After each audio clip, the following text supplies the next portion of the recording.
let's move now to when life ends. Why do Jews not cremate the dead? Um, it has to do with a certain respect and acknowledgement of the sacredness of the body. That if the body that we use throughout life is, let's phrase it a little differently. You don't own your body. Your body is owned in the Jewish in the halachic in the Jewish realm of law. We don't actually own our body. We're loaned our body. So if you decide, I want to chop off my left finger, I don't know, maybe it's something you have some psychotic reason for doing that. If you want to do that, you don't have permission. Like you can't say it's my body, I can abuse it. That's not a Jewish understanding. The Jewish understanding is that God loaned us this form of life to be for X amount of years that we live on this planet. So since it's something that we don't own, we treat it with a certain sense of sacredness, that it's holy.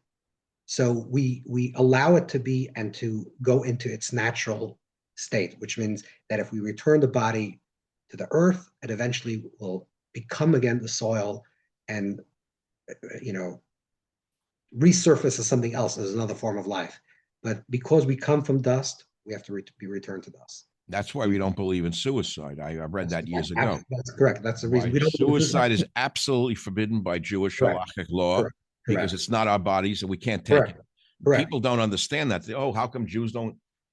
Yeah. They shouldn't because they don't, and the Muslims don't commit suicide. The Jews don't, religious Jews shouldn't, right? Yeah. We don't. We're very strongly against suicide again because we don't own our body. It's not our body to abuse. That's why we have to take care of our body. Even to overeat is a prohibition of the Torah. It's a prohibition of Jewish law.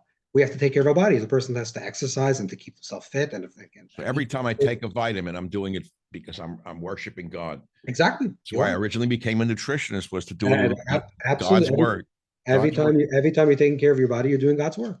I remember writing an article for the Chabad Journal in 1977, and it was published in Brooklyn. And the title of the article was "Is Kosher Junk Food Yiddishkeit?" It was really a revelation at the time. People didn't understand that because I'd go to these events and the people are eating real dreck, pastries and heavy food, and then it was suffering from hypertension and heart attacks. And there was a relationship because the ancient Jewish diet was the opposite of that. It was more of a Yemenite diet. Yeah. Very lean Yemenite diet. I remember writing a book in 1983 that Macmillan published called the Skeptical Nutritionist. And I said, traditional Jewish food is not Polish holiday food. That's correct. It's not corned beef at a wedding every night of the week. Correct. It's more like hummus, vegetables. Yeah. It's more what the Sephardic Jews eat. Yes. Yeah, and I was praying that the Jewish people would enlighten themselves and eat better. Oh, they are, by the way. Has it changed a bit? Yeah, yes. In my lifetime, even it changed. Thank God. People are much more health conscious and much more aware of. Rabbi, do you still have 5 minutes for me? Yes. Okay. Well, I asked a young lady who works for the show, Karen, who you spoke with at the beginning, a lovely person. She's been with the show for years. She's a devout Christian. I said, could you write some questions for the rabbi from a Christian perspective? Because she's interested in your work. So she wrote this. She said, Yom Kippur is soon approaching, also known as the Day of Atonement. If the Jewish people do not offer blood sacrifices, she writes, how do they believe they can receive forgiveness from God? I don't even understand why the blood sacrifice is required, but that's her question. The highest level of a blood sacrifice, if you want to use that metaphor, is the sacrifice of self. And one of the things that we do on Yom Kippur is that we don't eat, we fast. And fasting is a form of sacrifice. Mm-hmm. We're saying we're dedicating our life to something that's higher than us, but it's also a type of refraining that throughout the year we're everything negative that comes, all the sins that come to a person come because there's an overindulgence in something. It can be an overindulgence in desire for power, there's overindulgence in desire in relationships, overindulgence in food. And on Yom Kippur, we free ourselves from those things. We don't eat. We don't wear leather shoes, which represents mastery. We don't anoint ourselves, which represents beauty. We don't have intimacy, which represents relationships. We do all these things to refrain ourselves from these physical activities to show ourselves and show God that we're transcending the needs of the body, the immediate needs of the body, to live a higher existence. So Obviously, that's the equivalent of the blood sacrifices that is by denying our lust, for example, correct, or correct, to be a chaza and eat correct. fakakta food that day. Exactly. That is our sacrifice. What are your beliefs on evil and Satan? Do you believe what took place in the Garden of Eden was literal? Literal in the sense that it happened, of course. Everything it says in the Torah is happened on a literal sense, but they represent the characters of the Torah. They are archetypes. They're not just individual people, which means that they, even though it was a person of Abraham, the person of Isaac, the person of Adam and Eve, they also represent some archetypes. So Adam and Eve represents the archetype of humanity, and the snake represents the archetype of what it means to be evil, to be enticed to power, enticed to become like God, enticed to the world of fantasy, enticed to the world of lust. That's what that's what the snake represents. So it's a literal story that embodies a quality, a certain type of narrative, a meta narrative that's relevant to all humanity. And the story is basically, do we take responsibility for our lives? Because when they finally eat from the tree of knowledge, and Adam is asked why he does it, he says, "Oh well, my wife told me to eat it." And Hashem God asks his wife says, "Oh well, the snake told me," which means you're passing the buck.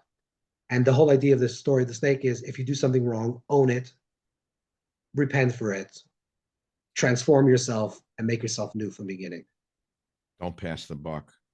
Don't pass the buck. Finally, Karen writes this: how have the Jews sustained their culture, rituals, and beliefs despite such persecution and so much adversity? And she says, I personally believe Jews truly are God's chosen people, and he has sustained them. I believe Jews are proof of God's word.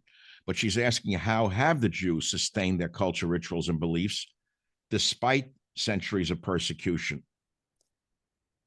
So there was Queen Victoria once asked, I think it was the Royal Academy of Science, to delve into the possibility of, is there a possibility of miracles? And the answer, that the response that she got was, we searched all the different type of miracles and we did our research, and there is a miracle in creation. It's called the Jew.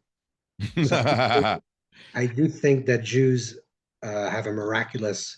One of the great Jewish writers, the Yavitz, writes in the 1600s that greater than the story of the going out of Egypt and the miracles that happened in the biblical narrative is the miracle of Jewish survival.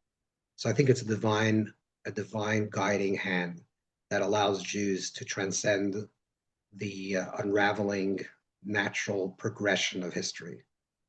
That yet we see Jews like Weinstein or Madoff who discuss the whole world without sitting like God himself and condemning them.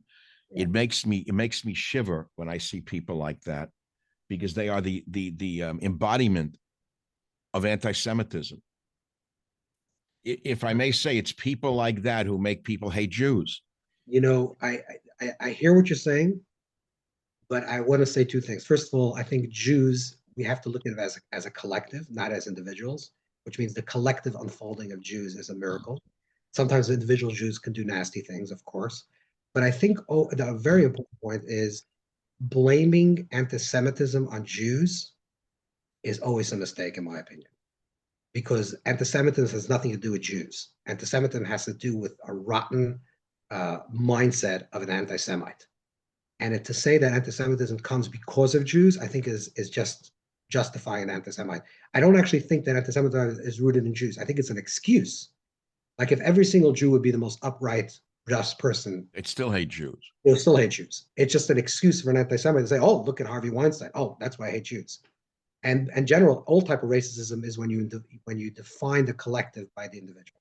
So that's true for any race. In other words, let's say, any because of the quote black teens running rampant in New York, running wild with this and with that, beating people up, hitting old people. You can't say all African Americans are like them. That's racist to do that. Correct. All right. Well, that's that individual person is acting like an animal. Fine.